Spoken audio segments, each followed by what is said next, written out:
అన్ని రకాల వస్త్రాలపై up to 66% of. అందరికీ నమస్కారం, నేను Swarupa Patlapalli. Welcome to Suman TV. Corporate ఆసుపత్రుల ఆగడాలను మనం ఎన్నో చూస్తూనే ఉన్నాము.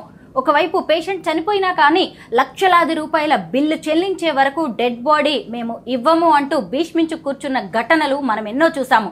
ఒకవైపు పేషెంట్ చనిపోయినా కానీ ట్రీట్మెంట్ చేస్తున్నట్టుగా నటించిన విషయాన్నైతే ఠాగూర్ సినిమాల్లో చిరంజీవి కళ్ళకు కట్టినట్టుగా చూపించారు. అస్సాం ప్రభుత్వం ఇలా డెడ్ బాడీస్ కి హాస్పిటల్ బిల్లుకి లింక్ పెట్టొద్దు అంటూ ఒక నిర్ణయం తీసుకుంది. అయితే ఇలాగే తెలంగాణలో కూడా రేవంత్ రెడ్డి గారు ఈ నిర్ణయాన్ని అమలు చేయాలి అంటూ సీనియర్ అడ్వకేట్ కాంపల్లి ఉదయకాంత్ గారు ఆయనకి ఒక లెటర్ రాశారు. ఈ రోజు ఈ ఇంటర్వ్యూలో మనం ఒక బాధితురాలి ఆవేదన కూడా వినబోతున్నాం. ప్రస్తుతం నాతో పాటు ఉన్నారు ఉదయకాంత్ గారు, ఆయనతో మాట్లాడదాం. నమస్తే ఉదయకాంత్ గారు. మీరు సీఎం రేవంత్ రెడ్డి గారికి ఒక లేఖ రాశారు. అందులో ఏ అంశాలను ప్రస్తావించారు? ముఖ్యంగా మీరు అన్నట్లుగా ఓపెనింగ్ లో కార్పొరేట్ హాస్పిటల్స్లలో చనిపోయిన తర్వాత కూడా బిల్స్ కలెక్ట్ చేస్తున్నారని చెప్పేసి నా దృష్టికి ఈ మధ్య చాలా ఫోన్ కాల్స్ రావడం జరిగింది మేడం. సో అందులో భాగంగా ఫార్చునేట్లీ నిన్న కూడా ఒక ఇన్సిడెంట్ జరిగింది దురదృష్టవశాత్తు. అదే ఒక మేజర్ కార్పొరేట్ హాస్పిటల్లో ఒక డాక్టర్ చనిపోయిన తర్వాత 33 lakhs ఆయనకు బిల్ అయింది. బిల్ అయిన తర్వాత 16 lakhs ఏదో కట్టగలిగినాడు.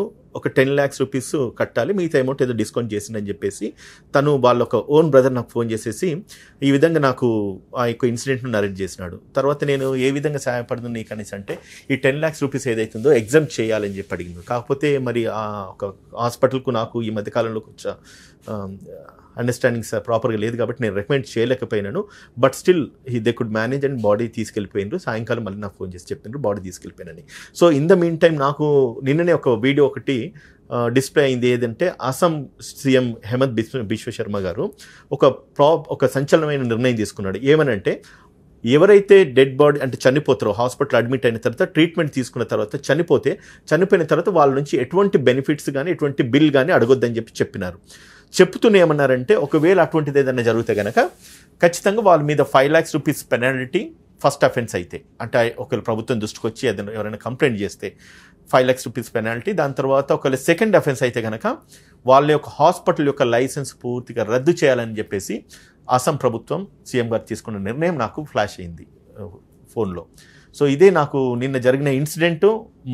అదే రోజు నేను చూసిన ఒక వీడియో ఇమీడియట్గా నాకు ఫ్లాష్ చేసి నేను నిన్ననే ఇమీడియట్గా నేను లెటర్ టైప్ చేసుకొని సీఎం గారు ఆఫీస్లో ఆ లెటర్ నేను ఇవ్వడం జరిగింది. దాన్ని నాకు అక్నాలెడ్జ్ చేసినారు కూడా. సో నేనేం చెప్పాలనుకుంటున్నాను, ఆ లెటర్లో యొక్క సారాంశం ఏంటంటే ఎప్పుడైతే ఒక వ్యక్తి హాస్పిటల్కి వెళ్తాడో వెళ్ళిన తర్వాత చనిపోయే స్టేజ్కి వచ్చినాడంటే maximum portion of amount treatment అనేది తీసుకొని ఉండుంటాడు. Right madam? తీసుకున్న ప్రాసెస్లో మ్యాక్సిమం పోర్షన్ ఆఫ్ బిల్ ఆయన కట్టే ఉండుంటాడు. Right madam? సో కట్టిన ప్రాసెస్లో most of the amount revenue ఆ హాస్పిటల్కి వచ్చే ఉంటుంది. తర్వాత లాస్ట్ స్టేజ్లో కొంత బిల్ ఏదో మిగిలి ఉన్నప్పుడు ఆ స్టేజ్లోనే చనిపోతాడు.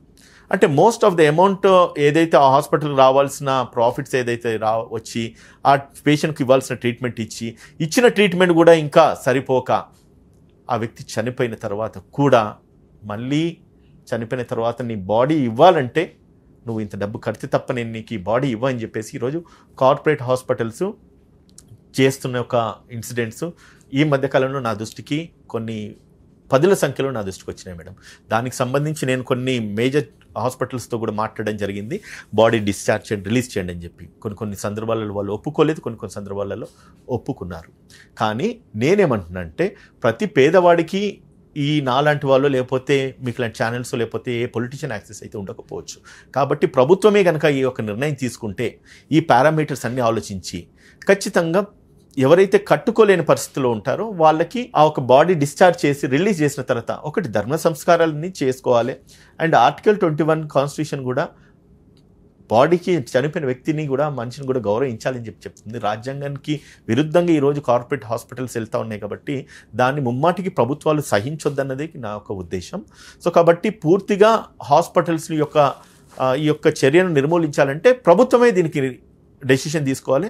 అందులో తెలంగాణ రాష్ట్ర ప్రభుత్వం రేవంత్ రెడ్డి గారు ఈ మధ్య కాలంలో చేస్తున్న యాక్టివిటీస్ అన్ని కూడా మనం గమనిస్తూ ఉన్నాం. కాబట్టి ఇటువంటి వాటిలలో కనుక తను ఒకవేళ తన దూరు చేసి వీటి మీద ఒకవేళ స్ట్రింజెంట్ యాక్షన్స్ తీసుకుంటే పూర్తిగా నిర్మూలించబడతాయి. అండ్ పేదవాడికి కానీ లేకపోతే పేదవాడైనా డబ్బున్నవాడైనా కూడా మనిషి చనిపోయిన తర్వాత ఏడుస్తూ వాళ్ళ యొక్క బాధను విలువించుకునే పరిస్థితులలో నువ్వు డబ్బులు కడితేనే నేను నీ బాడీ ఇస్తా లేకపోతే ఇవ్వా అని అనడం ఎంత మటుకు సమర్థం అనేది అర్థం కాని పరిస్థితిలో ఈరోజు మనం ఉన్నాము.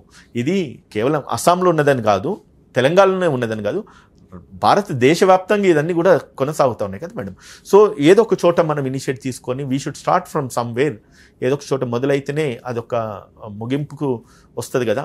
సో నా ఒక ప్రేయర్ సీఎం గారికి నేను అది అందజేసినాను.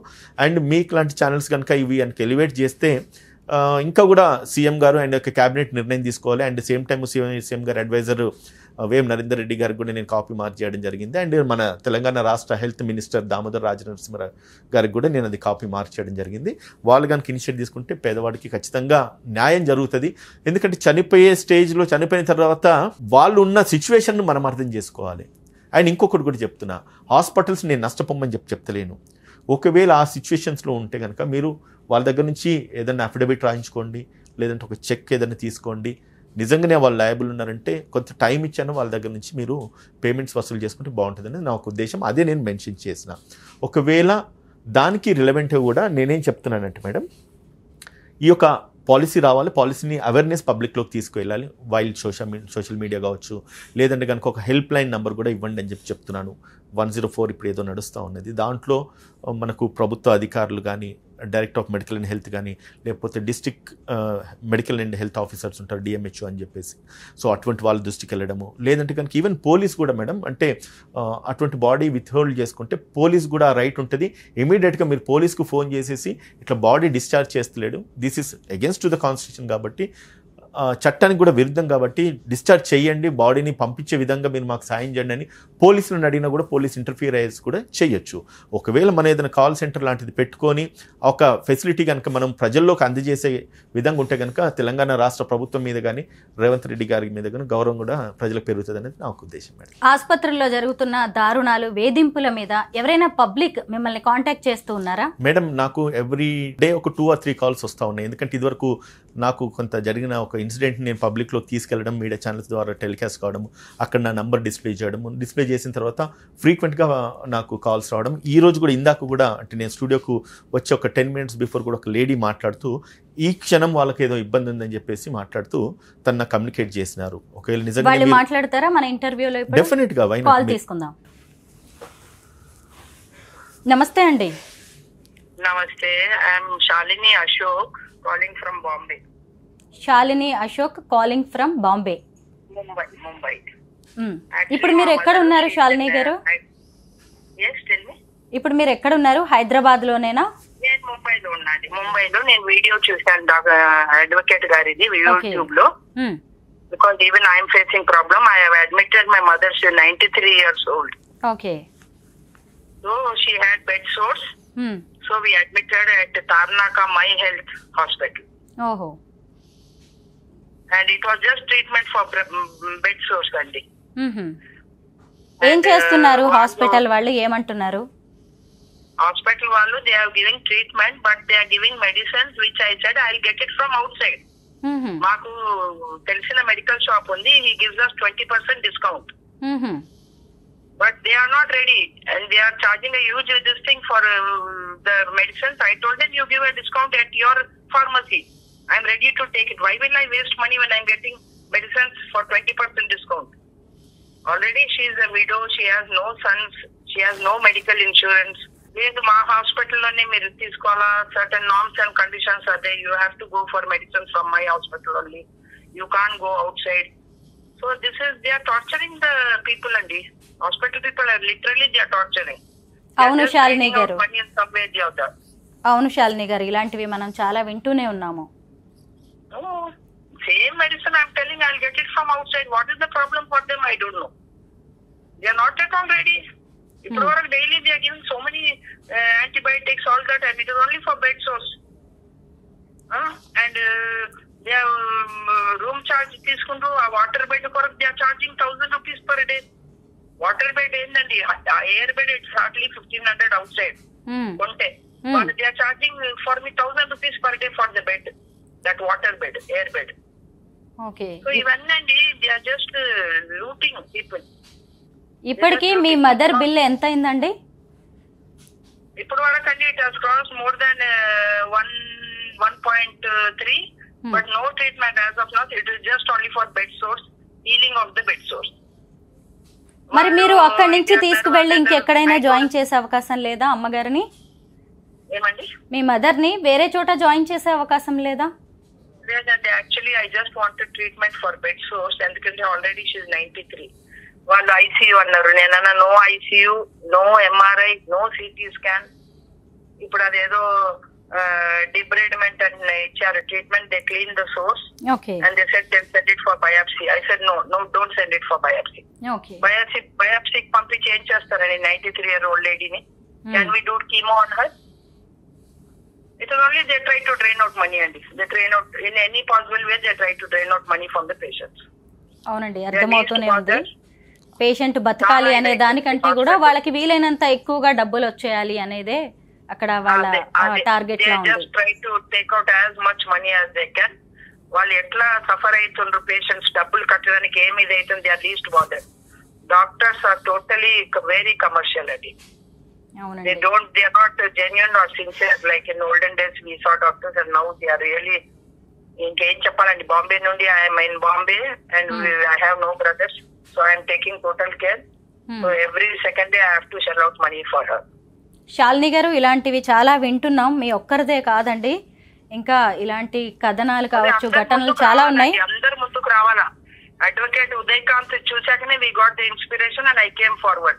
గ్రేట్. అలా అందరు చూసి రావాలండి. Otherwise these hospital people they will really, పాపం ఎంత మంది అండి, they sell their property, jewels, everything. Educated వాళ్ళతో వీళ్ళు ఇట్లా చేస్తే అన్ఎడ్యుకేటెడ్ వాళ్ళతో ఇంకేమేం చేస్తారండి వీళ్ళు? వాళ్ళకి ఆ ధైర్యం కూడా ఉండదు పాపం. విలేజ్ నుండి అంతా వస్తుంది వాళ్ళు, ఇంకా they will not ask, they won't know what it is. మీరు అన్నది కరెక్టే, పబ్లిక్ లో కూడా అవేర్నెస్ రావాల్సిన అవసరం చాలా ఉందండి, మనమందరం మాట్లాడాలి. థ్యాంక్ యూ శాలిని గారు. ఇంటర్వ్యూ అయిపోయిన తర్వాత మళ్ళీ లాయర్ గారు మీతో మాట్లాడతారు. Thank you so much. Okay అండి, వెల్కమ్. ఉదయకాంత్ గారు, మీరు ప్రభుత్వం దృష్టికి చాలా మంచి విషయాన్ని తీసుకువెళ్లారు. అయితే ఇలాంటి కార్పొరేట్ ఆసుపత్రుల ఆగడాల మీద మనం లీగల్ గా ఏమైనా యాక్షన్ తీసుకునే అవకాశం ఉంటుందా? Certainly yes madam. ఒకవేళ అంటే మనం కార్పొరేట్ హాస్పిటల్స్ ఇవన్నీ కనుక ఒకవేళ పూర్తిగా నిర్మూలించకపోతే చట్టపరంగా వాళ్ళ మీద చర్య తీసుకోవచ్చు. మెడికల్ అండ్ హెల్త్ డిపార్ట్మెంట్స్ కంటే director of medical and health complaint చేయొచ్చు. అండ్ నేను state director of medical and health Ravinder Naik గారికి ఒక ఇష్యూని ఆయన దృష్టికి తీసుకెళ్లడం జరిగింది. ఆల్మోస్ట్ 75 days అయింది యాక్షన్ తీసుకోలేదు. లాస్ట్ 70 days అయింది యాక్షన్ తీసుకోకపోతే నేను ఇదే సేమ్ ఇన్సిడెంట్ నేను ఆయనకు వాట్సాప్ ద్వారా మెసేజ్ పెట్టి ఐ టోల్డ్ హిమ్ దట్ నా కంప్లైంట్ ఆల్రెడీ మీ దగ్గరకు వచ్చినంతవరకు యాక్షన్ తీసుకోలేదంటే వెంటనే తను రియాక్ట్ అయ్యేసి ఒక కమిటీ ఫామ్ చేసినారు. ఆ కమిటీ ఫామ్ చేసి నిన్న రాకేష్ అని ఒక డాక్టర్ కూడా నాకు ఫోన్ చేసి మాట్లాడడం జరిగింది. అంటే మీ కేసును నేను ఎంక్వైరీ చేస్తున్నాము, ఆ పర్టికులర్ హాస్పిటల్ నుంచి మేము ప్రాపర్ ఇన్ఫర్మేషన్ గ్యాదర్ చేసుకొని ఎంక్వైరీ రిపోర్టు గవర్నమెంట్కి సబ్మిట్ చేస్తామని చెప్పి అన్నారు. ఎందుకంటే ఒక్కసారి అంటే ఇదివరకు మేడం కూడా మాట్లాడినట్టుగా ఒక ఎడ్యుకేటెడ్ పర్సన్స్కి ఇట్లా జరిగితే అన్ఎడ్యుకేటెడ్ పీపుల్కు కానీ పేదాలకు కానీ ఏం జరుగుతుంది, వాళ్ళ పరిస్థితులు ఏంటి అనేది ఒకటి క్వశ్చన్ మార్క్. సో మనము డబ్బులు కట్టుకోలేమని కాదు, లేకపోతే మనం క్వశ్చన్ చేయలేము, ఛాలెంజ్ చేయలేమని కాదు. బట్ ఇట్లా సఫర్ అయ్యే వాళ్ళు ఎంతోమంది ఉన్నారు. ప్రతి వ్యక్తి ఈరోజు ప్రభుత్వానికి ట్యాక్సులు కడుతున్నారు.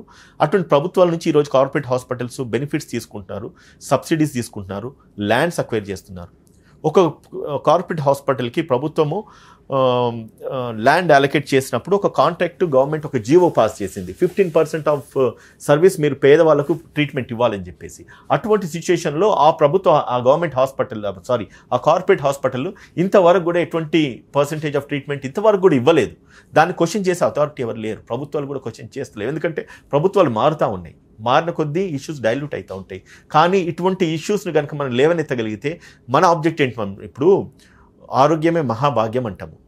మన భాగ్యాన్ని మొత్తం కూడబెట్టేసి దారబోసినా కూడా మన ఆరోగ్యాన్ని మనం కాపాడుకోలేకపోతున్నాము. మనం భాగ్యం కాపాడుకుందాము, ఆరోగ్యాన్ని కాపాడుకుందాము అన్న క్వశ్చన్ సంసిద్ధంలో ఈరోజు మనం ఉన్నాం మేడం. సో కాబట్టి ప్రభుత్వం దృష్టికి తీసుకెళ్ళొచ్చు. ఒకవేళ ప్రభుత్వం కనుక పని చేయకపోతే, అధికారులు పని చేయకపోతే న్యాయస్థానాలు ఉన్నాయి, హైకోర్ట్స్ ఉన్నాయి. వాళ్ళకు by way of writ petition ద్వారా మనం కోర్టును ఆశ్రయించేసి వాళ్ళ మీద చర్యలు తీసుకోండి, మేము ఇచ్చిన లెటర్ కానీ మేము ఇచ్చిన కంప్లైంట్ కానీ ఎటువంటి యాక్షన్స్ తీసుకోలేదని చెప్పి. అండ్ స్టేట్ మెడికల్ కౌన్సిల్స్ కూడా ఉంటాయి మేడం, వాటికి కూడా మనం రిపోర్ట్ చేసే అవకాశాలు ఉంటాయి మేడం. తెలంగాణ ప్రభుత్వం ఖచ్చితంగా మీ లెటర్ మీద యాక్షన్ తీసుకుంటుందని, బాధితులకు ఖచ్చితంగా న్యాయం చేస్తుందని ఆశిద్దాం. థ్యాంక్ యూ సో మచ్ అండి.